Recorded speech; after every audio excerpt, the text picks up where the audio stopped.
Labdien! Mans vārds ir Inga Skuiņa, un Rīgā, Latvijā ārlietu ministrijā es strādāju ar Eiropas Savienības jautājumiem, un šobrīd vadu procesu, lai Latvija tiktu sagatavota pirmajai prezidentūrai Eiropas Savienības padomē. Ir skaidrs, ka vieni paši bez mūsu partneriem mēs šo svarīgo darbu paveikt nevarēsim.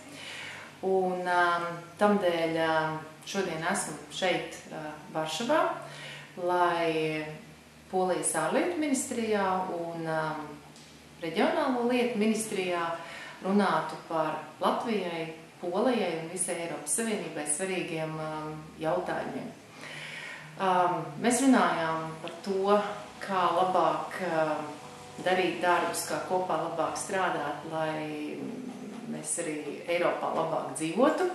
Mēs runājām par ekonomiku, mēs runājām par drošību, mēs runājām par to, ka ir svarīgi, lai Latvijā dzīvojošie poļi un Polijā dzīvojošie latvieši būtu aktīvi iesaistīti ikdienas norisēs un būtu aktīvi Eiropas Savienības pilsoņi.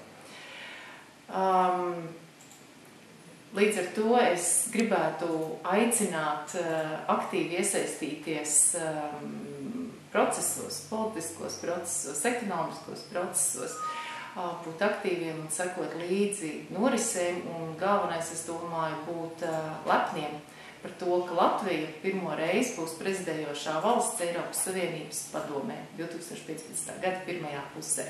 Paldies un sveiciens visiem!